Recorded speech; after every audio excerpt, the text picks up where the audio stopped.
एक बार देवराज इंद्र की सभा स्वर्ग में लगी हुई थी। इसमें दुर्वासा ऋषि भी भाग ले रहे थे।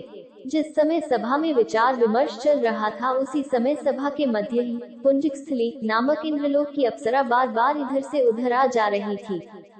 सभा के मध्य पुंजिक स्थली का यह आचरण ऋषि दुर्वासा को अच्छा न लगा।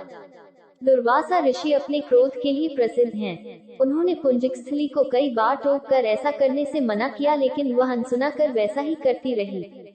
तो उसके इस व्यवहार से दुर्वासा ऋषि अति क्रोधित होकर उस अप्सरा को श्राप दे दिया। उन्होंने कहा, तुझे देव सभा की मर्यादा का ज्ञान नहीं। तू कैसी देव अप्सरा है जो वानरियों की तरह बार बार आ जाकर सभा में व्यवधान डाल रही है। जा, अपनी इस आदत के कारण तू वानरी हो जा। दुर्वासा ऋषि का शाप सुनकर पुंजिक स्थली सन्न रह गई। अपने आचरण का ये परिणाम वह सोच भी नहीं सकती थी, पर अब क्या हो सकता था। उससे भूल तो हो चुकी थी, जिसके कारण उसे शापग्रस्त होना पड़ा। उसने हाथ जोड़कर अनुनय विनय किया और कहा, हे ऋषिव, अपनी मूर्खता के कारण ये भूल मैं अनजाने में करती रही और आपके मना करने पर भी ध्यान न दिया। सभा में व्यवधान डालने का मेरा कोई उद्देश्य न था। कृपया कर बताइए कि अब आपके इस श्राप से मेरा उद्धार कैसे होगा। अप्सरा की विनती सुनकर ऋषि दुर्वासा शांत होकर बोले, अपनी इस चंचलता के कारण अगले जन्म में तू वानर जाति के राजा विरज के घर उनकी कन्या के रूप में जन्म लेगी। तू देव सभा की अप्सरा है, अतः तेरे गर्भ से एक महान बलशाली, यशस्वी तथा प्रभु भक्त बालक का जन्म होगा।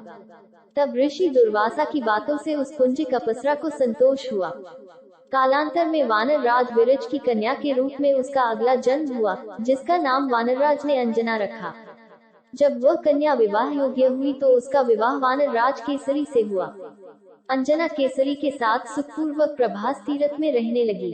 इस क्षेत्र में बहुत शांति थी, जहाँ बहुत से ऋषि आश्रम बनाकर यज्ञादि करते रहते थे। एक बार ऐसा हुआ कि वन में विचरने वाला शंखबल नामक जंगली हाथी प्रमत्त हो उठा तथा वन में उत्पात मचाने लगा। उसने कई आश्रमों को रौंद डाला तथा यज्ञ वेदियां नष्ट कर दी। उसके भय से भागते हुए अनेक तपस्वी बालक आहत हो गए, कई आश्रम उजड़ गए, कई ऋषि भय के कारण आश्रम छोड़कर चले गए।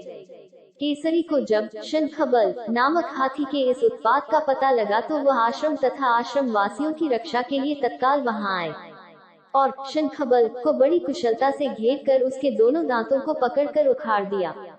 तब पीड़ा से चिंघाड़ता हुआ वह हाथी वहीं धराशायी हो गया और मर गया। आश्रम की रक्षा के लिए उनके अचानक पहुंचने तथा हाथी को मारकर आश्रम वासियों को निर्भय कर देने वाले केसरी का ऐसा बल देखकर ऋषि मुनि बहुत प्रसन्न हुए। उन्होंने केसरी के पास आकर आशीर्वाद देते हुए कहा, हे वानर राज केसरी, जिस प्रकार तुमने आज हम सबकी तथा आश्रम की रक्षा की, इसी प्रकार भविष्य में तुम्हारा होने वाला पुत्र पवन जैसे वेग वाला होगा तथा रुद्र जैसा महान बलशाली होगा। तुम्हारे बल और तेज के साथ साथ उसमें पवन तथा रुद्र का तेज भी व्याप्त रहेगा। फिर केसरी ने कहा, हे ऋषिवरों, मैंने तो बिना किसी कामना के उस प्रमत्त हाथी को, जो किसी प्रकार वश में नहीं आ रहा था, मारकर आपकी इस यज्ञ भूमि को निर्भय किया है। अतः आपका दिया ये स्वत आशीर्वाद मुझे शिरोधार्य है। केसरी ऋषियों को प्रणाम कर चले गए। समय आने पर अंजना के गर्भ से एक बालक का जन्म हुआ। उसमें अपने बाल्यकाल से ही ऋषियों द्वारा दिए आशीर्वाद का तेज झलकने लगा। आश्रमों में वह पवन वेग की तरह जहां तहां पहुंच जाता।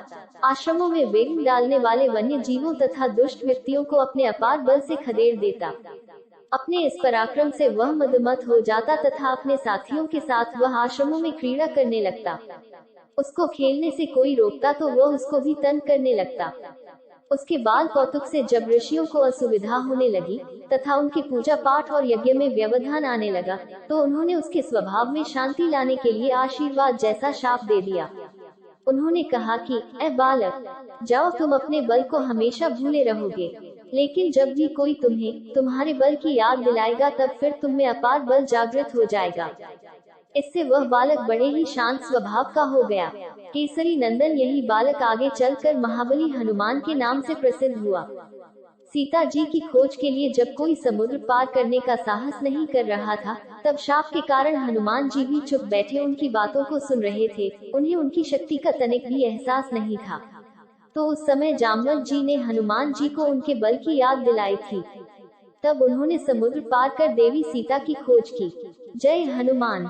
अगर आपको ये जानकारी अच्छी और रोचक लगी हो तथा आपने अभी तक मेरे चैनल काव्य कोमल को लाइक एवं सब्सक्राइब नहीं किया हो, तो प्लीज इस चैनल को लाइक एवं सब्सक्राइब करें।